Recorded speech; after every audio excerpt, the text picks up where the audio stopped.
संयुक्त राष्ट्र हर साल 30 जुलाई को मानव तस्करी के खिलाफ विश्व दिवस के रूप में मनाता है।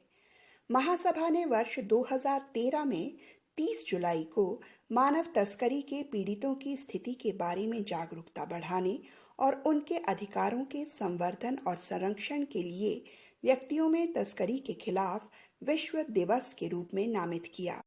मानव तस्करी मनुष्यों का व्यापार करना है। इसका अधिकांश उद्देश्य यौन उत्पीड़न, जबरन श्रम अथवा देह व्यापार है। मानव तस्करी में मानव अंगों को भी बेचा जाता है और उन्हें जबरन किसी अनजान से विवाह के लिए भी मजबूर किया जाता है। इसका दायरा राष्ट्रीय अथवा अंतर्राष्ट्रीय हो सकता है। यह मानव अधिकारों के प्रति किया जाने वाला अपराध है और अंतर्राष्ट्रीय स्तर पर किए जा रहे सबसे बड़े अपराधों में से एक है। घरेलू सेवा, सेक्स ट्रैफिकिंग, जबरन मजदूरी, बंधुआ मजदूरी, बाल श्रम और जबरन विवाह जैसे घृणित कार्यों के लिए सबसे अधिक तस्करी की जाती है। मानव तस्करी के शिकार संयुक्त राष्ट्र की पहली सद्भावना राजदूत नादिया मुराद को संघर्ष क्षेत्र में तस्करी और यौन हिंसा को रोकने के लिए कार्य करने के लिए 2018 में नोबेल शांति पुरस्कार से सह सम्मानित किया गया था। जहां तक भारत का सवाल है, मानव तस्करी 20 से 65 मिलियन लोगों को प्रभावित कर सकती है।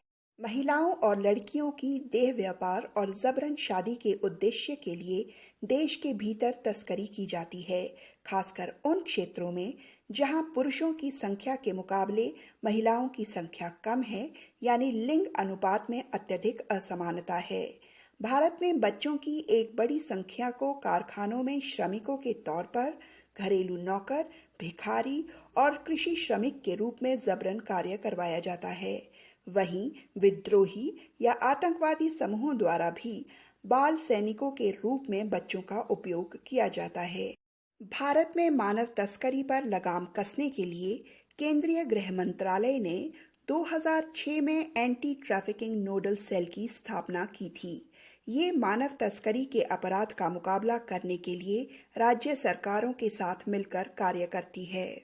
भारत में मानव तस्करी से संबंधित कानून।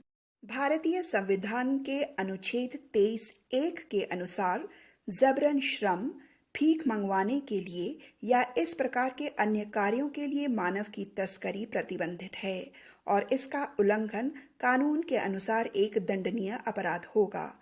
अनुच्छेद 21 के अनुसार सर्वोच्च न्यायालय ने माना है कि जीने का अधिकार केवल एक शारीरिक अधिकार नहीं है, बल्कि इसके दायरे में मानवीय गरिमा के साथ जीने का अधिकार भी शामिल है।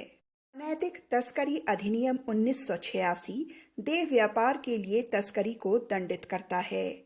बंधुआ श्रम प्रणाली उन्मूलन अधिनियम 1976, बाल श्रम निषेध और उन्मूलन अधिनियम 1986 और किशोर न्याय अधिनियम भारत में बंधुआ और जबरन श्रम पर प्रतिबंध लगाते हैं। भारतीय दंड संहिता की धारा 366A और 372 क्रमशः अपहरण और नाबालिगों को वेश्यावृत्ति में बेचने पर रोक लगाती है। इसके अलावा फैक्ट्रीज एक्ट 1948 श्रमिकों के अधिकारों की सुरक्षा की गारंटी देता है। कोरोना महामारी ने भी मानव तस्करी को प्रभावित किया है। कोरोना का प्रकोप दुनिया भर के लोगों को प्रभावित कर रहा है। ये आर्थिक गतिविधियों और आजीविका के विकल्पों को बाधित कर रहा है। जो लोग पहले से ही कमजोर थे, वे उन तस्करों के लिए और भी कमजोर हो सकते हैं जो लाभ पाने के लिए वैश्विक अनिश्चितताओं का फायदा उठा रहे हैं। कोविड-19 महामारी से नाजुक उम्र में बच्चों के यौन शोषण की संभावनाएं भी बढ़ रही हैं। स्कूल के बंद होने से ऑनलाइन यौन शोषण का खतरा बढ़ सकता है। संयुक्त राष्ट्र की ही तरह भारतीय सरकार मानव तस्करी के दोषियों के खिलाफ कार्रवाई करने और पीड़ितों को सुरक्षा एवं सहयोग देने के लिए कृत संकल्प है।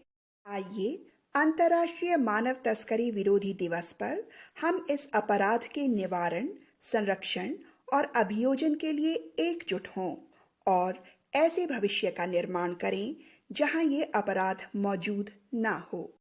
DLSA ऊना द्वारा जनहित में जारी।